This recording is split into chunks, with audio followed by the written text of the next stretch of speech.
আহমাদ মুসাকে দেখে তারা অস্ত্র বাগিয়ে আহমাদ মুসার দিকে ছুটে এলো।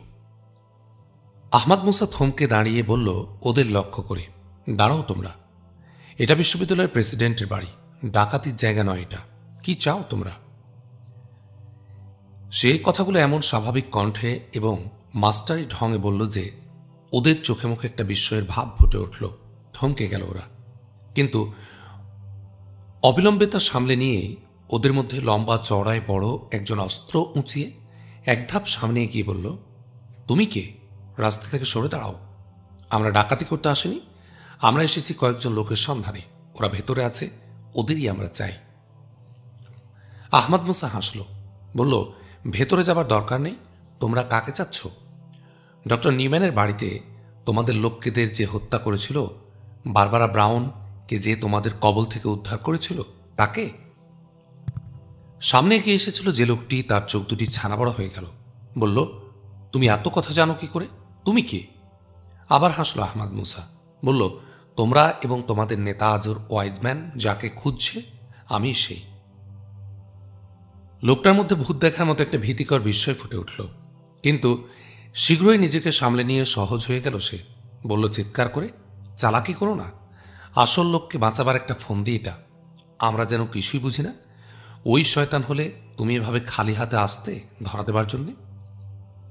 কথাটা শেষ করে পেছনের সাথীদের উদ্দেশ্যে বলল, এই তোমরা একজনকে বেঁধে ফেলে গাড়িতে তোলো, আর সবাই এসো, বাড়িতে ঢুকতে হবে।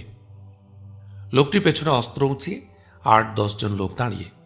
লোকটির নির্দেশ পেয়ে একজন তার পকেট থেকে সরু নাইলন কর্ড বের করে হাতে নিয়ে পা বাড়ালো আহমাদ মুসার কাছে যাওয়ার জন্যে।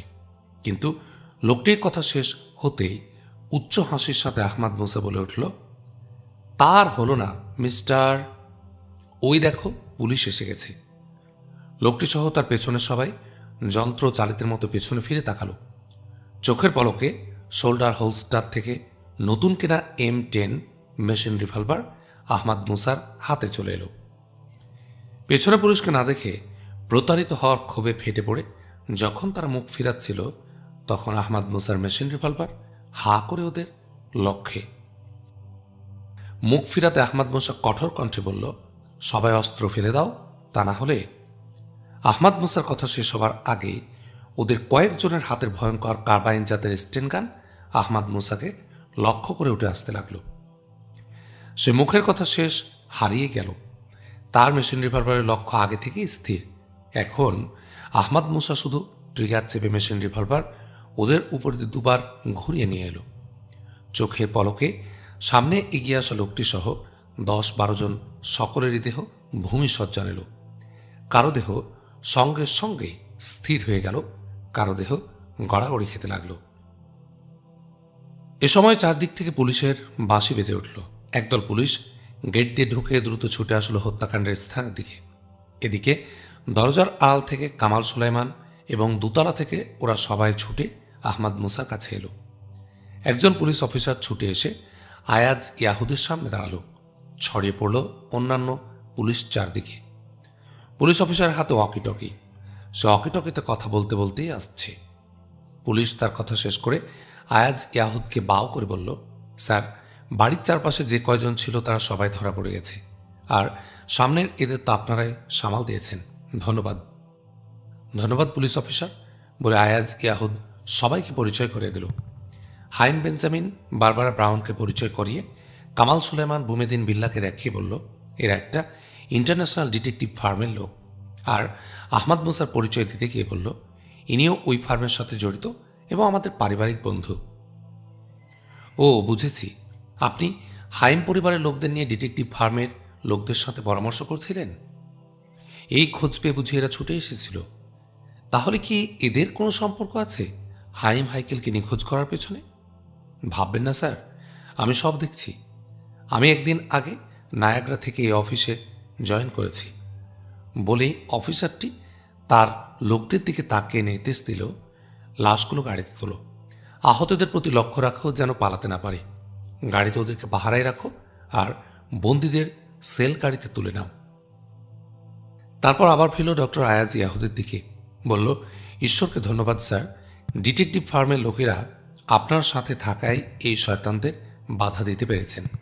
বড় অঘটন থেকে আপনারা বেঁচে গেছেন বলে পুলিশ অফিসার হ্যান্ডশেক করল আহমদ মুসা, কামাল সুলেমান, বুমেদিন বিল্লা, বারবার ব্রাউন, হাইম বেঞ্জামিনের সাথে। তারপর ডক্টর আয়াজ ইয়াহুদকে লক্ষ্য করে বলল, স্যার আমরা চলি, রাতে একবার আমি খোঁজ নেব, দরকার হলে কষ্ট করে একটু টেলিফোন ঘোরাবেন, গুড বাই স্যার।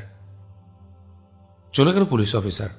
পুলিশের গাড়ি গেট থেকে বের হয়ে গেলে আয়াজ ইয়াহুদ গেটম্যান ও সিকিউরিটির লোকদের নির্দেশ দিল জায়গাগুলো পরিষ্কার করার জন্য এবং গেটের দিকে নজর রাখার জন্যে।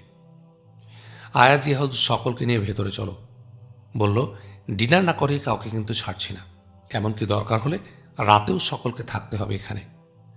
আতঙ্ক কাটতে অনেক সময় লাগবে। পুলিশের কাছে আমাদের পরিচয় দেওয়াটা আপনার চমৎকার হয়েছে স্যার। আমাদের ডিটেকটিভ বলে পরিচয় দেয়ায় হত্যাকাণ্ডের ঘটনাটা তাদের কাছে স্বাভাবিক হয়ে গেছে, বলল আহমদ মুসা। আর ডিটেকটিভদের সাথে হাইম পরিবারের লোকেরা এখানে উপস্থিত থাকায় ওদের আক্রমণটাও স্বাভাবিক হয়ে গেছে, নুমাই ইয়াহুদ বলল। সবাই এসে আবার সোফায় বসল। এই নতুন পুলিশ অফিসারটা ভালো মনে হচ্ছে ক্রিমিনালদের বিহিত উনি করবেন, কিছু কথাও আদায় করতে পারেন যা প্রয়োজনে আসবে, বলল আবার নুমা। না নুমা, কাজের কিছু এদের কাছ থেকে পাওয়া যাবে না। এ লোকেরা পুতুল, নিছকে হুকুমের দাস। এরা ভেতরের কিছুই জানে না। সামনের লোকটা কিছুটা নেতাগোছের ছিল, সে বাঁচলে হয়তো কিছু জানার সম্ভাবনা ছিল, আহমদ মুসা বলল। আহমদ মুসা থামতেই আয়াজ ইয়াহুদ বলল, ফ্লোর এখন আমার। সবার তরফ থেকে, বিশেষ করে আমার ও হাইম পরিবারের তরফ থেকে আহমদ মুসাকে শুক্রিয়া ও অভিনন্দন জানাতে চাই। তিনি আমাদের গায়ে কোনো আঁচড় পর্যন্ত লাগাতে না দিয়ে ঝুঁকি নিয়েছেন। আহমদ মুসা আয়াজ ইয়াহুদের কথার মাঝখানে বলে উঠল, যা ঘটে গেছে তা বাদ দিয়ে প্লিজ আসুন কাজের কথায় আসি। আয়াজ ইয়াহুদ থেমে গিয়েছিল, কিন্তু কথা বলে উঠল নুমাই ইয়াহুদ। আহমদ মুসা থামার সাথে সাথে, ওইভাবে ওদের মুখোমুখি হওয়া কি আপনার ঠিক হয়েছে? ওরা যদি দেখা মাত্রই গুলি চালাতো কিংবা পেছনে পুলিশের কথা বলে ওদের যদি আপনি বিভ্রান্ত করতে না পারতেন তাহলে কি ঘটত? যা ঘটেছে সেরকমই কিছু ঘটত। আমার খালি হাত দেখার পর ওদের গুলি করার ইচ্ছা 90% চলে গিয়েছিল। জেগে উঠেছিল আমাকে বাজিয়ে দেখার ইচ্ছা। ওরা যদি গুলি করারও সিদ্ধান্ত নিত তাহলেও একজন নিরস্ত্রের বিরুদ্ধে ওদের বন্দুক উঠতে যে সময় নিত, সে সময়ে আমার মেশিন রিভলভার তার কাজ শেষ করে ফেলত। আর পেছনে পুলিশ দাঁড়াবার কথাটা মানে আমার প্রতারণার ফাঁদে ওদের পা না দিয়ে উপায় ছিল না। ফাঁদে পা না দেবার মতো যোগ্য ওরা যদি হতো, তবু গুলি করার আগে দু একটা বাঁচানো তারা করত। সেটুকু সময়ই যথেষ্ট ছিল আমার জন্য ওদেরকে গুলির শিকার বানানো, আহমদ মুসা বলল। অদ্ভুত, আপনার সময়ে এই হিসাব অঙ্কের মতো নিখুঁত। ওই টেনশনের মধ্যে এই হিসাব আপনার মাথায় এলো কি করে? অপশনসগুলোকে এভাবে সাজালেন কি করে? বলল বারবারা ব্রাউন। শুধু চোর পালালেই বুদ্ধি বাড়ে তা নয়, চোর দেখলেও বুদ্ধি বাড়তে পারে। হেসে কথাটা বলে আহমদ মুসা আবার বলা শুরু করল, আমি মনে করি আজকের ঘটনার পর সরকার এ বাড়িতে সার্বক্ষণিক পাহারার ব্যবস্থা করবে। পুলিশের প্রতি আপনাদের আস্থা যদি না থাকে তাহলে কয়েকদিন সরে থাকাই আমি ভালো মনে করি। মিস ব্রাউন এবং হাইম বেঞ্জামিন সম্পর্কেও আমার এই কথা, কিছু সময় সরে থাকাই ভালো। মনে হচ্ছে তুমি কোথাও যাবার আগে আমাদের বিদায়ী উপদেশ দিচ্ছ, ব্যাপার কি? বলল আয়াজ ইয়াহুদ। জি স্যার, ঠিক ধরেছেন। FBI চিফ জর্জ আব্রাহামের কোডেড মেসেজ আমি মোবাইলে পেয়ে গেছি। আজ রাত্রেই আমরা সেখানে যাত্রা করছি, বলল আহমদ মুসা। তার মানে হাইম হাইকেলকে যেখানে আটকে রেখেছে সে ঠিকানা তুমি পেয়ে গেছ? জিজ্ঞাসা আয়াজ ইয়াহুদের। আনন্দে উজ্জ্বল হয়ে উঠল তার দুটি চোখ। জি হ্যাঁ, বলল আহমদ মুসা। খুশির বান ডেকে উঠল বেঞ্জামিন ও বারবারা ব্রাউনের চোখে মুখেও।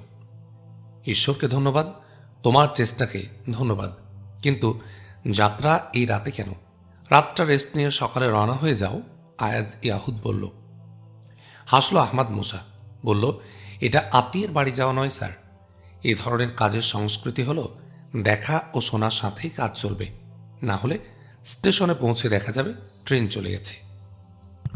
কথা শেষ করতে আহমদ মুসার মোবাইলটা বেজে উঠল। মোবাইল তুলে নিয়ে স্ক্রিনের দিকে তাকিয়ে দেখল FBI চিফ জর্জ আব্রাহামের টেলিফোন। দ্রুত কানে লাগালো। ও প্রান্ত থেকে আহমদ মুসাকে সালাম দিয়ে জর্জ আব্রাহাম বলল, মাই সান, তোমার জন্য দুটি খবর, একটা ভালো, অন্যটা মন্দ।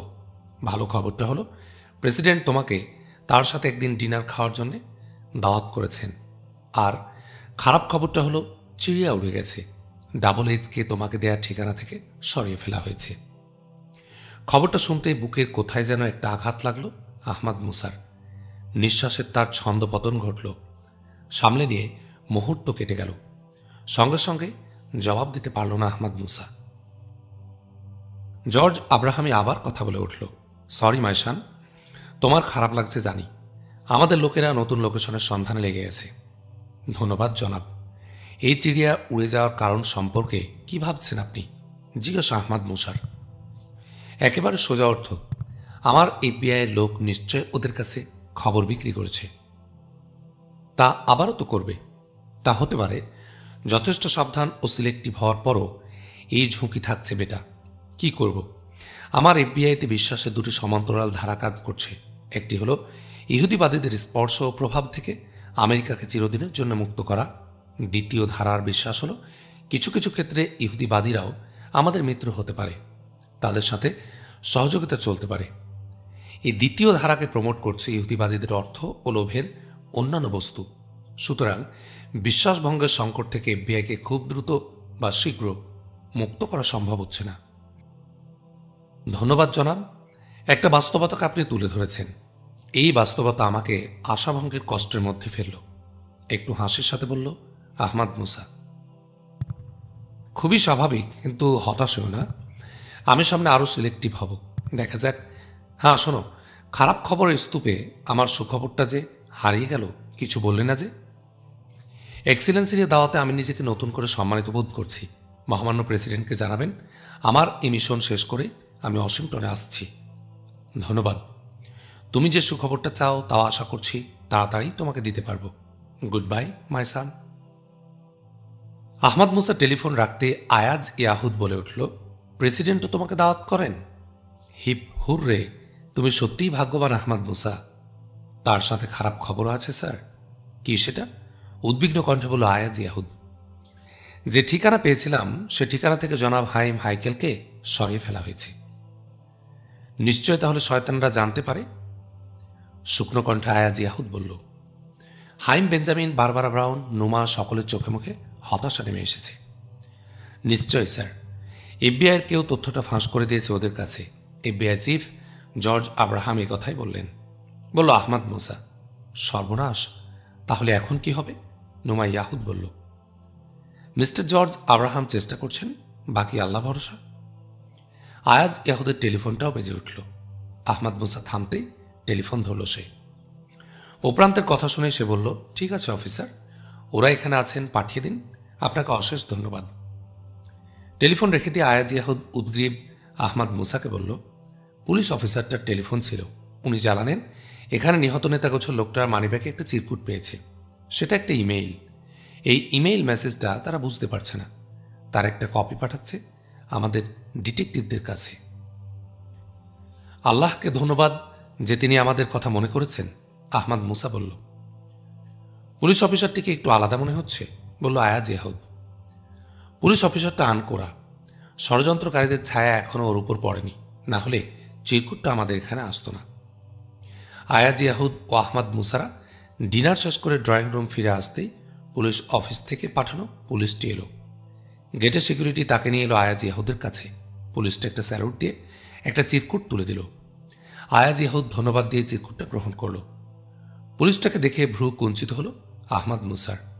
তার ইউনিফর্ম ও বেল্ট অতিমাত্রায় টাইট। আবার তার পায়ে কেডস পুলিশের বুট নয়। তার মাথার চুলও পুলিশ কাট নয়। হ্যাটের পাশ দিয়ে চুল বাইরে বেরিয়ে এসেছে। পুলিশটি চিরকুট আয়াজ ইয়াহুদের হাতে দিয়েই আরেকটা স্যালুট শেষ করে পেছনে উঠল। তার দুহাত ছিল প্যান্টের দু পকেটে। আহমদ মুসা হঠাৎ তার ভেতর থেকে একটা অস্বস্তি অনুভব করল। পুলিশটির মুখে অস্বাভাবিকতা দেখতে পেল সে। পকেটে হাত রাখাকেও সন্দেহজনক মনে হলো তার। সঙ্গে সঙ্গে বেরিয়ে এলো তার রিভলভার। পুলিশটির দিকে রিভলভার তাক করে বলল, দাঁড়াও, হাত উপরে তোলো পুলিশ অফিসার। আহমদ মুসা তখন দাঁড়িয়ে গেছে। পুলিশটি বোঁ করে ঘুরল আহমদ মুসার দিকে। কিন্তু পকেট থেকে তার হাতে বের হওয়া মাত্র নাম নেই, বরং তার দু চোখে হায়নার দৃষ্টি। আহমাদ মুসা ব্যাপারটা বুঝল। মুহূর্তে বিলম্বে সর্বনাশ ঘটে যেতে পারে। গুলি বর্ষণ করল। গুলি পুলিশটির কপাল গুড়িয়ে মাথা ছাতু করে দিল। টলে পড়ল পুলিশটি। আহমাদ মুসা ছুটে গিয়ে তাকে ধরে ফেলে ধীরে ধীরে শুয়ে দিল চিৎ করে, যাতে তার প্যান্টের দুপাশের পকেটে কোনো চাপ না লাগে।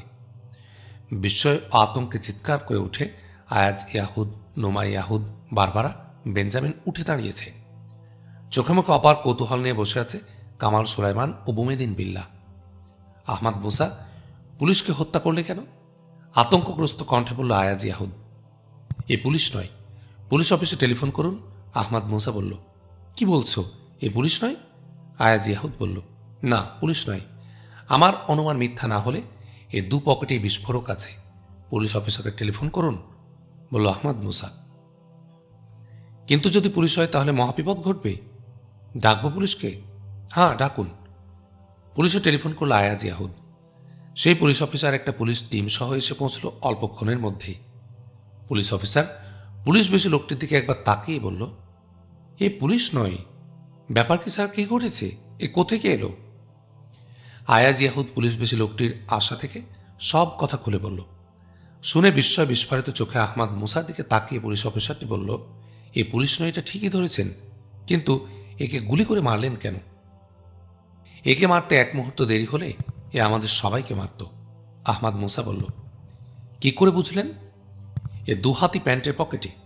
আপনার রিভলভারের সামনে সে তো পকেট থেকে হাতি বের করতে পারত না, বলল পুলিশ অফিসার। উত্তরের জন্যে এ দু পকেট পরীক্ষা করুন, আহমাদ মুসা বলল। পুলিশ অফিসার পকেট দুটির উপর চোখ বুলিয়ে বুঝল গোলাকার বস্তু পকেটে আছে, রিভলভার নয়। ভ্রু কুচকালো পুলিশ অফিসারটি। ডাকলো তার বিস্ফোরক এক্সপার্টকে, বলল, আমার সন্দেহ হচ্ছে এর পকেটে বোমা জাতীয় কিছু থাকতে পারে। দেখো ব্যাপারটা কি। বিস্ফোরক এক্সপার্ট পুলিশ অফিসারটি হাঁটু গেড়ে বসে কাঁচি দিয়ে আস্তে আস্তে পকেট কেটে ফেলল। বেরিয়ে পড়ল ক্রিকেট বলের মতো গোলাকার দুটি বস্তু। বিস্ফোরিত হয়ে গেল বিস্ফোরক বিশেষজ্ঞের দু চোখ। চিৎকার করে উঠল, আপনারা সবাই দ্রুত সরে যান।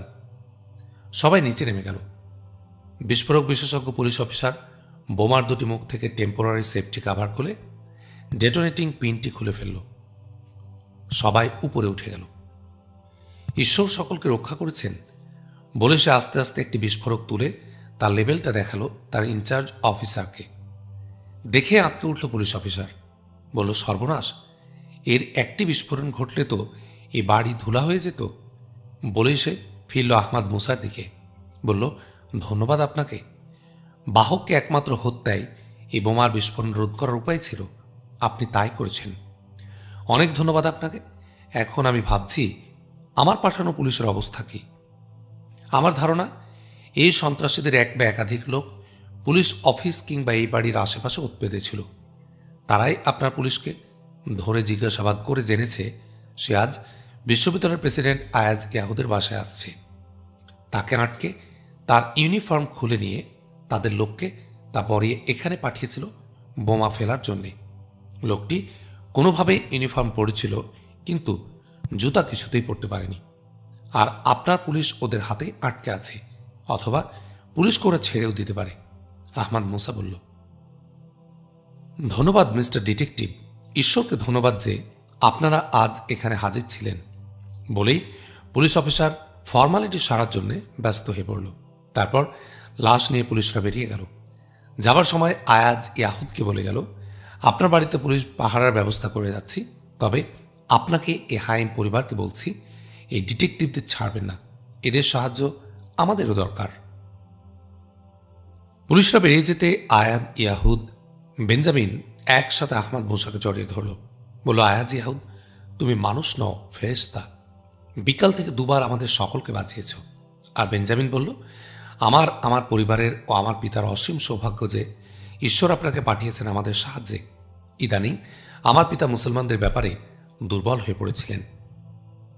মুসলমানদের জন্মগত বিদ্বেষের কারণে আমি একে ভালো চোখে দেখিনি, কিন্তু আজ দেখছি মুসলমানরা সন্ত্রাস ও ষড়যন্ত্রের প্রতিপক্ষ হিসেবে আবির্ভূত হয়েছে, আর সন্ত্রাস ষড়যন্ত্রের প্রতিভূ হয়ে দাঁড়িয়েছে আমি। আহমদ মুসা নিজেকে ওদের বাহুর পাশ থেকে খুলে নিল এবং বেঞ্জামিনের মুখে হাত চাপা দিয়ে তাকে থামিয়ে দিল। বলল, আহমদ মুসা, আসুন আমরা বসি। ভুয়া পুলিশের দেয়া চিরকুট কি ওটাও ভুয়া নাকি তা দেখা হয়নি। ভুয়া হলে আসলটা কি করে পাওয়া যায় সে চেষ্টা করা যেতে পারে। সবার সাথে আহমদ মুসা তার অবস্থানে আসনে ফিরে আসলো। নিজের সোফায় ফিরে যাবার পর আয়াজ ইয়াহুদ ভুয়া পুলিশের কাছ থেকে পাওয়া চিরকুটটা আহমদ মুসার হাতে দিল। দেবার সময় বলল, আমি তোর আগাগোড়া কিছুই বুঝিনি, কিছু বোঝার থাকলে তুমি বুঝবে। আহমদ মুসা চিরকুটের উপর চোখ বুলালো। নিঃসন্দেহে এটা ইমেইলের ফটোকপি, তবে প্রেরকের জায়গায় যেখান থেকে এসেছে তার নাম নেই, ডেট আছে, পাতার নম্বরও আছে। দুবাক্যের এই ইমেইল। প্রথম বাক্যে বলা হয়েছে, DH shifted to 776 from 833, stop AW asked you to reach there by 11। Ahmad মুসা এই ইমেইলের উপর চোখ বুলিয়ে সেটা তুলে দিল কামাল সুলাইমানের হাতে। কামাল সুলাইমান ইমেইল পড়ল, বলল, DH এবং AW এর ভেতরে রহস্য লুকিয়ে আছে ভাইয়া, কিন্তু সংকেত আমি ভাঙতে পারছি না। যাদের কাছে ইমেইলটা পাওয়া গেছে তাদের পরিচয় এবং বর্তমান অবস্থার সাথে মেলালে এই ইমেইলের একটা অর্থ পরিষ্কার হয়ে ওঠে।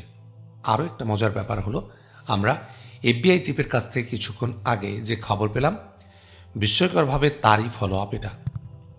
সে খবরে আমরা জেনেছিলাম হাইম হাইকেলকে সরিয়ে ফেলা হয়েছে। কোথায় সরিয়ে ফেলা হয়েছে এ খবর FBI চিফ দিতে পারেনি, কিন্তু এই ইমেইল সে খবরই আমাদের দিচ্ছে। দেখো। আহমদ মুসা বাধা পেয়ে গেল। আহমদ মুসাকে থামিয়ে সোৎসাহে কথা বলে উঠল কামাল সুলাইমান, তাহলে DH অর্থ HH মানে হাইম হাইকেল, আর AW এর অর্থ নিশ্চয় আমরা ধরে নিতে পারি আজর ওয়াইজম্যান। ঠিক, কামাল সুলাইমান, বলল আহমদ মুসা। ইমেইল অনুসারে তাহলে তো দেখা যাচ্ছে ভাইয়া, জনাব হাইকেলকে একই রাস্তার বা একই এলাকার এক জায়গা থেকে অন্য জায়গায় নিয়ে যাওয়া হয়েছে। হ্যাঁ কামাল সুলাইমান, আল্লাহ আমাদের সাহায্য করেছেন, বলল আহমদ মুসা। তারপর তাকালো আয়াজ ইয়াহুদের দিকে, বলল, স্যার, সাপ অনেক সময় বড় হয়ে দাঁড়ায়, আমরা বুঝতে পারি না, খারাপ ঘটনা ভালো বার্তা বয়ে আনে। তাই তো দেখছি আহমদ মুসা, ওরা আজ বাড়ি আক্রমণ করতে না এলে এই চিরকুট পাওয়া যেত না। চিরকুটটা পাওয়া না গেলে আমাদের হাইকেলেরও সন্ধান পাওয়া যেত না। সত্যি আহমদ মুসা, আল্লাহ আমাদের সাহায্য করেছেন, বিশেষ করে তোমাকে, আয়াজ ইয়াহুদ বলল। আমি বিশেষ হলাম কিভাবে? আহমদ মুসার জিজ্ঞাসা। বিশেষের কারণ হলো সাহায্যটা ঈশ্বর তোমার কাছেই পাঠিয়েছেন। তুমি মেসেজটির সংকেত ভেঙেছ। আমরা যেখানে সংকেত বুঝিনি সাহায্য নিতাম কি করে? যাক, সব প্রশংসা আল্লাহর, বলে আহমদ মুসা ঘড়ির দিকে তাকালো, বলল, আমরা উঠছি জনাব। কামাল সুলাইমান চলো, আর বুমিদিন বিল্লাহ তুমি এখানেই থাকবে। আপনারা জানেন আমি থাকবো কেন? বুমিদিন বিল্লার কণ্ঠে কিছুটা বিদ্রোহের সুর। নিউ ইয়র্কে এটাই আমাদের সবচেয়ে বড় আশ্রয়। এখানকার পাহারায় আমাদের কাউকে না কাউকে থাকতে হবে। সুতরাং সান্ত্বনা সরে বলল আহমদ মুসা, আপনার সিদ্ধান্ত ঠিক আছে ভাইয়া। এর আগে আপনারা দুজন যখন নিচে গিয়েছিলেন ঘোর বিপদের মুখে, তখনও তো ওকেই রেখে গিয়েছিলেন। আজ বিকেলে মার্কেটে গিয়েছিলেন আপনিও মিস্টার কামাল সুলাইমান। যখন কোথাও গেলেন তখন তাকেই রেখে গেলেন। নিশ্চিতভাবে উনি গুড কাস্টোডিয়ান, বলল নোমা ইয়াহুদ। ফুঁসে উঠল বুমিদিন বিল্লাহ, বলল, কাস্টোডিয়ান হওয়া সাংবাদিকের দায়িত্ব নয়। কাস্টোডিয়ান ঠিক কাজ করছে কিনা সেটা দেখা সাংবাদিকের দায়িত্ব। তাহলে তো একজন সাংবাদিক কাস্টোডিয়ানের চেয়ে বড় কাস্টোডিয়ান। তড়িৎ জবাব হিসাবে কিছু বলতে যাচ্ছিল বুমিদিন বিল্লাহ। তাকে বাধা দিয়ে আহমদ মুসা হেসে বলল, আমরা শান্তিপূর্ণভাবে নিষ্ক্রান্ত হই, তোমরা ঝগড়াটা পরে করো। বলে উঠে দাঁড়ালো আহমদ মুসা, বলল, সকলকে লক্ষ্য করে আপনারা সকলে আল্লাহর কাছে দোয়া করুন, আমাদের এই যাত্রা যেন শুভ হয়, আমরা যেন লক্ষ্য অর্জন করতে পারি, হাইম হাইকেল যেন মুক্ত হন। সকলে উঠে দাঁড়িয়েছে। প্রত্যেকের চোখে মুখে একটা প্রবল ভাবাবেগ। কারো মুখে কোনো কথা নেই। নীরবতা ভাঙল আয়াজ, বলল, আল্লাহ আমাদের সাহায্য করুন। আর আমি জানি তোমার মতো এক হাতেম তাই এর সাথে আল্লাহর সাহায্য না থেকেই পারে না। আবেগে ভারী আয়াজ ইয়াহুদের গলা। কিন্তু ভাইয়া, হাইম হাইকেল আঙ্কেল মুক্ত হলেই কি আপনারা চলে যাবেন? নুমা ইয়াহুদের এই প্রশ্নটা অত্যন্ত বেসুরে শোনালো। এর মধ্যে একটা স্পর্শকাতর কাতরতা ছিল। আহমাদ মুসা বলল, একটু ভাবল, নুমা, এত তাড়াতাড়ি আমেরিকা ছাড়তে পারবো না। তাকে উদ্ধারের পরই তো আমাদের আসল কাজ শুরু হবে। ধ্বংস টাওয়ারের নিচে যে সত্য চাপা পড়ে আছে, সে সত্য উদ্ধারের কাজ। একটা নতুন কৌতূহল জাগলো আয়াজ ইয়াহুদের, বেঞ্জামিন ও বারবারা ব্রাউনের মুখে। কিন্তু সরল আনন্দে মুখ ভরে গেল নুমা ইয়াহুদের। বলল, ধন্যবাদ ভাইয়া। বুমেদিন বিল্লাকে সালাম দিয়ে অন্যদের গুড বাই জানিয়ে পেছন দিকে দ্রুত ফিরে সিঁড়ির দিকে এগোলো নিচে নামার জন্য আহমাদ মুসারা। আহমাদ মুসা ডেট্রয়েটের অলিভার এইচ পেরি রোডটা দেখে বিস্মিতই হল। অলিভার এইচ পেরি রোডটা ডেট্রয়েটের অভিজাত উত্তর এলাকার মাঝখান দিয়ে পূবে এগিয়ে কানাডা ও মার্কিন যুক্তরাষ্ট্রকে বিভক্তকারী সেন্ট ক্লিয়ার ক্যানাল এর তীর ঘেঁষে উত্তর দক্ষিণে প্রলম্বিত ক্যানাল এভিনিউতে গিয়ে পড়েছে। সংকীর্ণ সেন্ট ক্লিয়ার ক্যানাল এর মাঝখান দিয়ে কানাডা ও মার্কিন যুক্তরাষ্ট্রের সীমান্ত। সেন্ট ক্লিয়ার দক্ষিণে গিয়ে লেক ইরিতে, আর উত্তর প্রান্তটা মিশেছে লেক সেন্ট ক্লিয়ারের সাথে। অলিভার এইচ পেরি রোডের পূব প্রান্তে দাঁড়িয়ে চারদিকটাকে অদ্ভুত সুন্দর লাগলো আহমাদ মুসার। সেই সাথে তার মনটা ছুটে গেল কয়েকশো বছর আগের অতীতে। সে অতীতটা বড়ই রক্তরঞ্জিত। এ অঞ্চলেও বাস ছিল রেড ইন্ডিয়ানদের। 1668 সালে প্রথম এ অঞ্চলে ফরাসি বসতি প্রতিষ্ঠিত হয়। আদিবাসী রেড ইন্ডিয়ানদের সাথে বিদেশিদের সংঘাত শুরু হয় সেই থেকেই। ব্রিটিশরা এই অঞ্চল দখল করে নেয় 1763 সালে। রেড ইন্ডিয়ানদের সাথে তাদের শেষ ভয়ঙ্কর যুদ্ধ হয় 1794 সালে। এই মিশিগান এলাকা ব্রিটিশরা 1813 সালে শেষবারের মতো দখল করে আনে। এই দখলের লেক ইরি যুদ্ধের বিজয়ী ব্রিটিশ সেনাপতি ছিলেন অলিভার এইচ পেরি। সেই ব্রিটিশ সেনাপতি অলিভারের নামে ডেট্রয়েটের এই রাস্তা। ডেট্রয়েটের এই রাস্তার সৌন্দর্য ও সিচুয়েশন আহমাদ মুসাকে যতখানি অভিভূত করল, ঠিক ততখানি বিরক্ত হল বাড়ির নম্বরটা খুঁজে পেতে। আজর ওয়াইজম্যানের ওই লোকের কাছ থেকে পাওয়া এই ইমেইল অনুসারে যে বাড়িতে এনে হাইম হাইকেলকে তোলা হয়েছে তার নম্বর 776, কিন্তু 7 ঘরের 7 শতের কোনো নম্বরই এই রাস্তায় নেই। আবার যেখান থেকে শিফট করা হয়েছে সেই নম্বর হলো 833 ইমেইল অনুসারে। কিন্তু যেখানে 700 ঘরের নম্বরই নেই, সেখানে 800 ঘরের নম্বর আসবে কোথেকে? দেখে শুনে হতাশ কণ্ঠে কামাল সুলাইমান বলল, মনে হচ্ছে ভাইয়া ইমেইলটা ভুয়া। আহমাদ মুসার চোখে মুখে হতাশার কোনো চিহ্ন নেই, কিন্তু ভাবছে সে। বলল, যেখান থেকে যেভাবে ইমেইলটা পাওয়া গেছে তাতে এটা ভুয়া হবার সম্ভাবনা নেই কামাল সুলাইমান, কিন্তু নম্বর দুটা যে ভুয়া তা তো দেখা যাচ্ছে। বলে কামাল সুলাইমান হঠাৎ লাফ দিয়ে ঘুরে আহমাদ মুসার মুখোমুখি দাঁড়ালো। বলল দ্রুত কণ্ঠে, ভাইয়া নম্বরের মধ্যে কোনো ধাঁধা আছে কি না? সেটাই ভাবছি কামাল সুলাইমান, বলল আহমাদ মুসা। আহমাদ মুসার কথা স্বগতোক্তির মতো শোনালো। ভাবছিল আহমাদ মুসা। একসময় বলে উঠল, যেখান থেকে হাইম হাইকেলকে শিফট করা হয়েছে সেই ঠিকানা জর্জ আব্রাহামের মেসেজে আছে, কিন্তু তাতে বাড়ির নম্বর নেই, বাড়ির নাম আছে। আমরা যদি বাড়ির নাম ধরে খুঁজে বাড়িটা বের করতে পারি, তা বাড়ির নম্বর পাওয়া যাবে, এবং সেই নম্বরের সাথে এই ইমেইলের নম্বর মিলালে নম্বরের ধাঁধাটা পরিষ্কার হয়ে যাবে। বলে আহমাদ মুসা তার মোবাইলের মেসেজটা দেখে নিল। বাড়িটার নাম অলিভার হাউস। বাড়ির নাম অলিভার হাউস। কামাল সুলাইমান, নামটা বিখ্যাত, নিশ্চয় বড় আকারেই লেখা থাকবে নামটা, চলো খুঁজে বের করি। বলে আহমাদ মুসা হাঁটা শুরু করল।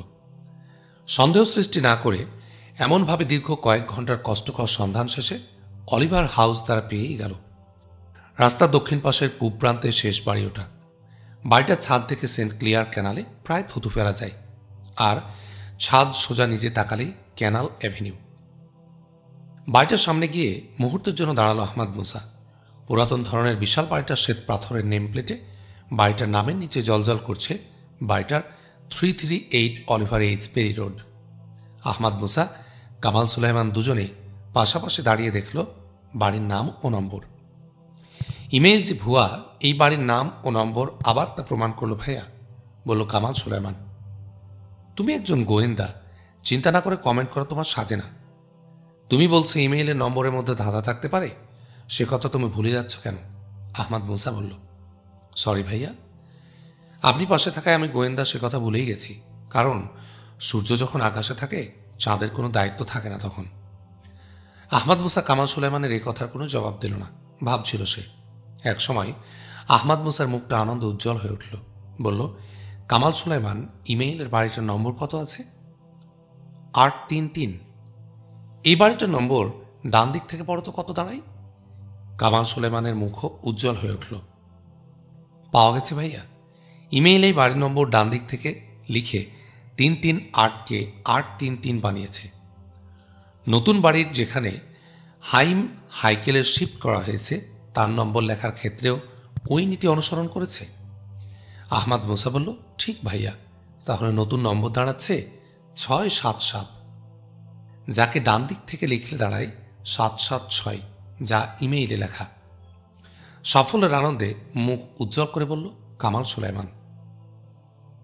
এতক্ষণ ধরে রাস্তার বাড়িগুলোর নম্বর সম্পর্কে যে অভিজ্ঞতা হয়েছে তাতে রাস্তার উত্তর পাশের পূর্ব প্রান্তের কোনো একটি বাড়ি এটা হবে। যতদূর মনে পড়ছে শেষ বাড়িটাই নম্বরই এ নম্বর।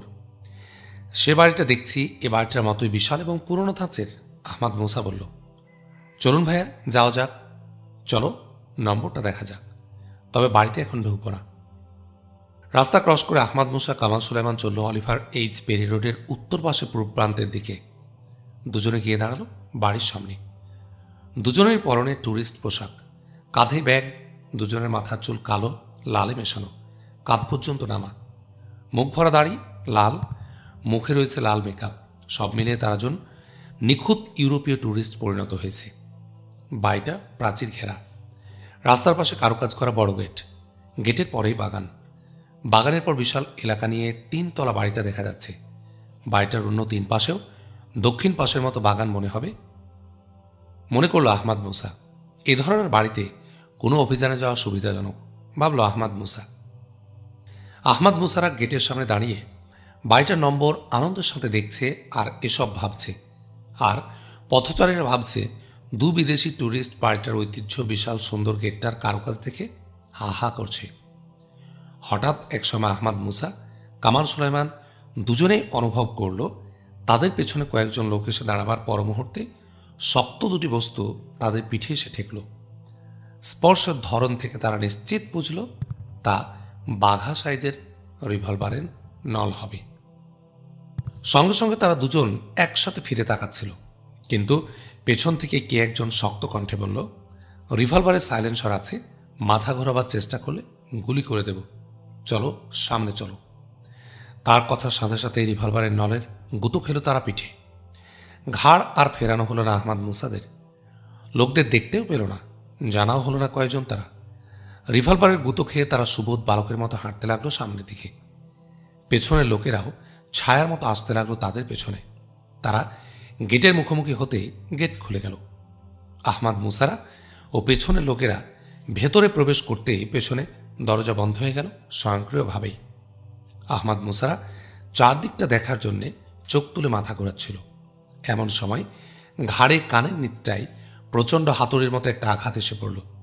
গোটা দেহ তার ঝিমঝিম করে উঠল, ঘুরে গেল মাথা, দুচোখ তার বন্ধ হয়ে গেল, বোধশক্তি হারিয়ে গেল এক নিকষ অন্ধকারে।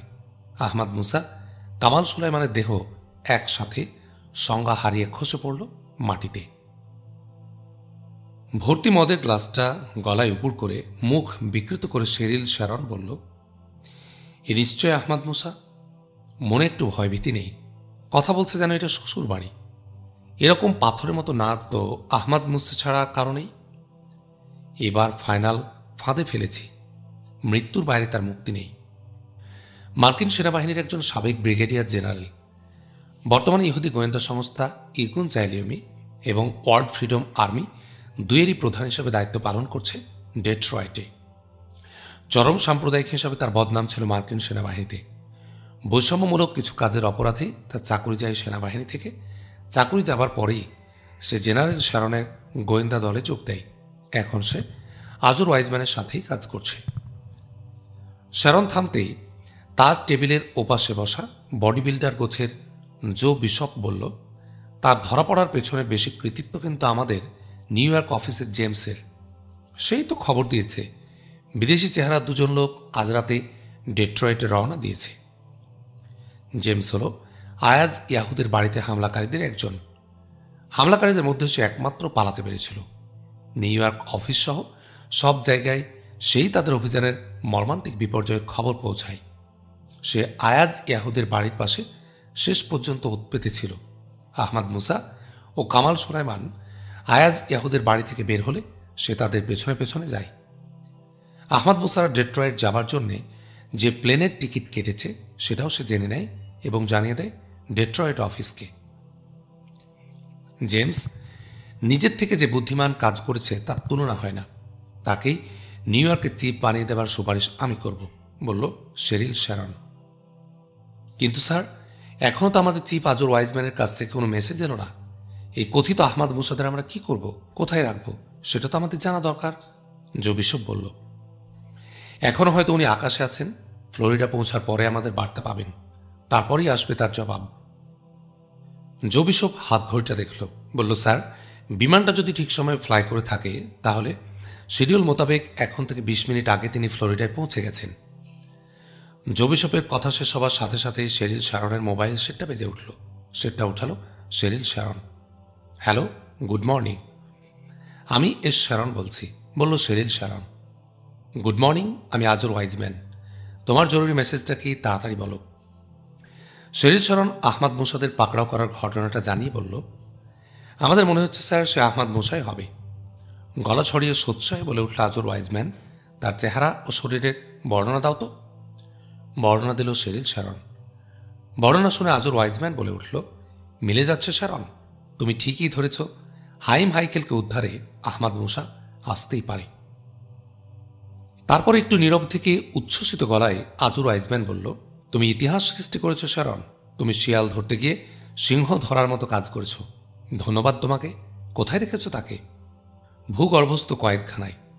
পিচমোড়া করে হাত পা বাঁধা হয়েছে, তারপর ক্লোরোফর্ম করে সংজ্ঞাহীন করে রাখা হয়েছে। ঘরের দরজায় 2 জন পাহারাদার রাখা হয়েছে। গুড, কিন্তু আহমাদ মুসার জন্য এটুকু যথেষ্ট নয়। তুমি নিজেই ঘরটার উপর চোখ রাখো। মনে রেখো, অসাধ্য সাধন করার ক্ষমতা আহমাদ মুসার আছে।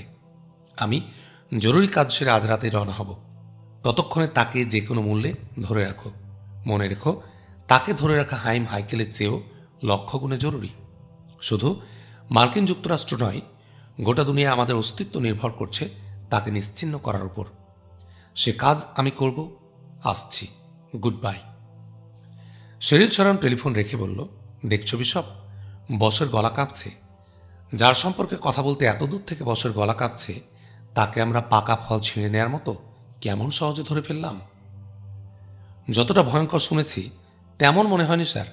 ভয়ঙ্কররা স্বভাবগতভাবে গোয়ার হয়, কিন্তু একে দেখলাম নিরেট ভদ্র সন্তান। ভদ্র ভয়ঙ্কররাই বেশি ভয়ঙ্কর হয়। আহমাদ মুসা সেরকমই একজন। বলেই হাত ঘড়ির দিকে তাকালো শেরিল। বলল দ্রুত কণ্ঠে জো বিশপকে, এখন হাইম হাইকেল জেগে ওঠার কথা। যাও বলো, ওকে লাঞ্চ খাইয়ে আবার ঘুমিয়ে দিতে হবে। ঘুমের ওষুধ আগের ডোজ অনুসারেই। শুনেই জো বিশপ উঠতে যাচ্ছিল। এ সময় ইন্টারকপ প্যানেলের ইমার্জেন্সি লালবাতি জ্বলে উঠল। সেই সাথে বেজে উঠল টেবিল সাইরেন। তারপর শ্যারনের পিএ টেলিফোন। স্যার, কোথা থেকে গুলির আওয়াজ আসছে? সিকিউরিটি ব্রাঞ্চ থেকে ইমার্জেন্সি ঘোষণা করা হয়েছে। লাফ দিয়ে উঠল শেরিল শ্যারন। শেরিল শ্যারন ও জো বিশপ দুজনে ছুটে বাইরে বেরিয়ে এলো। লক্ষ্যবিহীনভাবে ছুটতে গিয়ে শেরিল শ্যারন বলল, অসাধ্য সাধন যে করতে পারে সেই আহমাদ মুসার বন্দিখানার দিকে আগে চলো। আলহামদুলিল্লাহ, শামীম শরীফের 38 নম্বর বই এখানেই শেষ হলো। পরবর্তী বই 39 নম্বর, ধ্বংস টাওয়ারের নিচে। পরবর্তী বই শোনার আহ্বান জানিয়ে এবং আমাদের চ্যানেলটি সাবস্ক্রাইব, ভিডিওগুলোতে লাইক আর বেশি মানুষের কাছে পৌঁছে দেওয়ার জন্য শেয়ার করে আমাদের সাথেই থাকুন। আসসালামু আলাইকুম ওয়া রাহমাতুল্লাহ।